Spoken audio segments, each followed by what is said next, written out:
Let's go crazy. So now there's two schools of thought when approaching the NFL draft. You got team draft for need. It's like, okay, we need an offensive tackle and a cornerback and a safety, and we'll just take whatever the top one of theirs available is. Or team BPA, BPA, BPA. Now, best player available. I'm always on team BPA because every draft is like a box of chocolates. You never know how the board is going to shake out. Or something.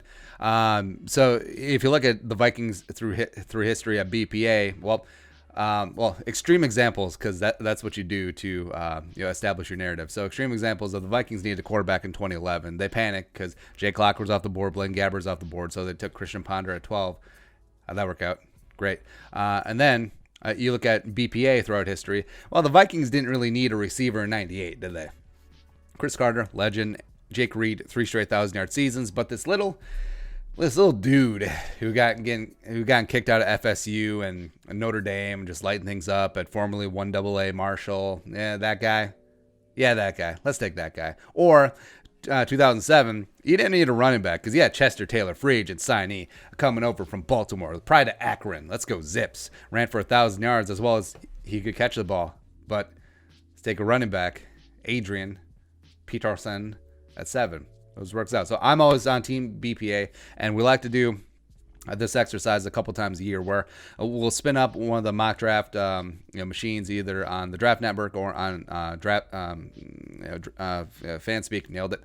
And then just take the best player available every time it is the Vikings' turn in the draft. Now, this one turned out pretty good. I'm not gonna lie, because sometimes it'll end up where it's like, okay, so you have a running back, you end up with like 4 running backs because just of the pressed nature of the position that teams will pass on running backs and they get bunched up at the top of the big boards. That's what happens. Right, but we went through the draft networks this time around, and it turned out pretty good. So let's get into it. First one, 25 overall, Jeff Gladney, cornerback out of TCU. Come on down. Now on the board, all 5 of the the top 5 offensive tackles they're gone off the board. Xavier McKinney was gone as well, the safety from Alabama. Jordan Love is still on board, which I don't really expect, and if he is at this point in the draft, I would expect Rick Spielman to get a couple calls about teams moving up to cinch up that 5th-year option. But Gladney, cornerback at TCU, 5'10", 191. He's very Jason Verrett-ish, just in terms of a highly skilled guy coming out of Fort Worth, and then also just undersized. Hopefully he doesn't have the health issues that Verrett does. Ran a 4.48 40. Tough, just man-to-man, belt buckle to belt buckle beast. A little bit on the small side, like we mentioned. So say you do resign Mac Alexander, be your starter and slot guy, and then you have Gladney opposite of him, and then you have Mike Hughes, who isn't a jive by any means. You get like the Smurf crew at cornerback, but hell, if they can play, don't really care. But Gladney is a bit of a ball hog, gets after it, 5 career interceptions, 30 career passes broken up. Nailed it yet again. And so the fact that he would just bet BPA at 25, and if it's a massive position of need, all for it. Second round, number 58 overall, Donovan Peoples-Jones, wide receiver out of Michigan. Now, if the name sounds familiar, it's hard to forget. But also, he was a massive big-time recruit a couple of years ago. Like, it was a big-time get for Harbaugh and Michigan. But hadn't worked out. Draft-wise, there's safeties, a couple more cornerbacks on there. Ezra Cleveland, the offensive tackle / guard from Boise State, who I really like, was on board. Willie Gay Jr., the linebacker who blew up the combine, he was there. Linebacker low-key need for the Vikings. Matt Peart, the offensive lineman from UConn, as well as Bryce Hall, the cornerback from Virginia. A lot of guys that, given my druthers, I would have selected instead of DPJ, but went with the wide receiver here. 6'2", 212, ran a 4.48 40, as well as a 44.5-inch vert, and so he gets after it. He can jump, leap out of the gym. Mammoth 10-inch hands as well. Went 34 catches, 438 yards, 6 touchdowns in 2019. Also was a solid punt returner during his time at Michigan. Took 2 to the house in his 3 seasons there, and like I mentioned, was a premier recruit, but man, that Michigan passing offense, it's like stuck in time, man. Like, I don't know what's going on.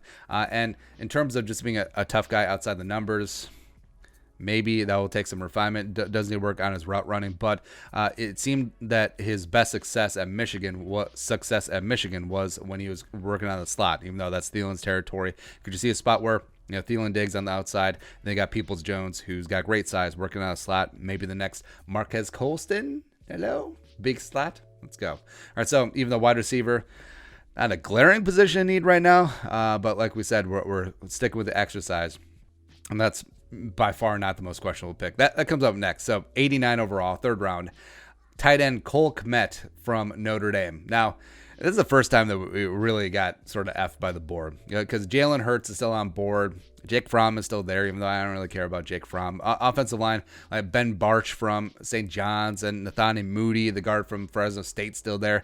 I mean, also other tight ends. I mean, Thaddeus Moss, Randy's kid from LSU, he's on board. Hunter Bryant from Washington, the stud, he's on board as well. But Kmet was at the top of the board, so we had to take him. 6'6", 262, ran a 4.740 at the combine, 43 catches, 515 yards, 6 touchdowns in his final year at South Bend, as Ian Book's go-to middle of the field, jump up and get it sort of guy.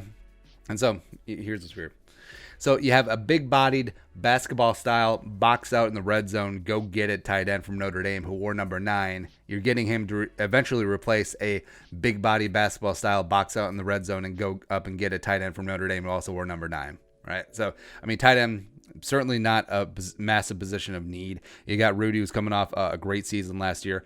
Irv Smith Jr., you too. I think Tyler Gronklin has a little bit something to show, as well as David Morgan's finally healthy. So, maybe not a massive glaring need, but again, we're sticking to the exercise. I mean, who knows? Rudy may have a down season. That contract's really easy to get out of next year's, and then it's the Irv and Kmet show. Next up, fourth round, 122.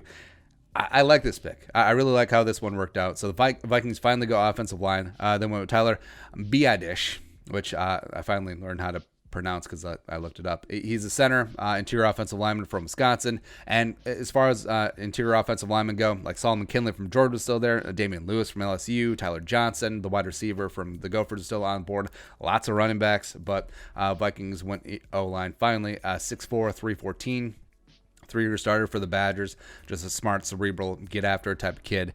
May have already tapped out on his athletic potential. Like he's certainly not going to be dragging on the outside zone scheme, but also be probably better fit for a gap power scheme. He's a little bit like Eric McCoy, center out of Texas A&M last year, where ironically I think he ended up with the Packers, didn't he? Or was it? No, doesn't matter. But he gets by more on technique than raw physical ability. Now, that really does sound like a Pat Elflein scouting report, doesn't it? But I think Biadasz is way ahead of where Pat Elflein was when he was coming out of Ohio State, even though he was very lauded. I think he is set up for the NFL game. So the fact that you can get him in the fourth round, it's great. But also, man, I would have loved if they just went offensive line either in second or third round. So I love Biadasz if he was the second of 2 offensive linemen taken, but him being the first round, also waiting for the fourth round, meh. Also should note, so on the draft networks, since the compensatory picks aren't technically set up yet, the Vikings only have their 7th rounders that they have, or 7 picks at the whatever. All right, so into the 6th round, because remember the Vikings have a 5th round pick because of Corey Viedvik. 6th round, 185 overall. They went with the safety, Antoine Brooks Jr., safety out of Maryland, 5'11", 220. He's Trey Matthews 2.0. If you remember Trey Matthews, he was a UDFA out of Auburn, where he was just this jacked up, no range safety, or Taylor Mays 3.0. Sure, just a pure strong safety linebacker hybrid type dude who's competitive, great tackler, future special teams captain. You could do a lot worse in the 6th round. And then the Vikings 2 7th round picks. 196, Michael Divinity Jr., edge rusher from LSU. Now 6'2", 242. He is actually more of a 3-4 outside linebacker. Could play some inside linebacker in a 4-3. Just a linebacker with long arms. A bit of a Edmund Robinson type body style. Body type. Nailed it. Does have a couple of red flags, notably of the drug persuasion. But one of the reasons why he's falling so far, as well as him being a tweener, because you don't really know what position he's going to play at the next level, and it doesn't really matter what sort of scheme that you're running. But decent tackler, have some position flexibility, play some special teams, as well as you'll notice you go back through the years, Spielman always likes taking like a 7th round flyer on a linebacker, just because that linebacker reminds him of him. Just a work, try hard linebacker dude from back in the day. 7th round. The last one, 216, Tyrie Cleveland, wide receiver of Florida. The Cleveland show is going on, 6'2", 205. 4.46 40. Great hands, not refined in his route running, just sort of got lost in the shuffle down there in Florida. Special teams dude maybe worked his way up, and that's really about it. So that's the Vikings going BPA every single draft pick in the draft over at our friends, the Draft Network's mock draft machine. So no offensive tackle, even though they had ample opportunity. Only one interior offensive lineman, wait till the 4th round to do it.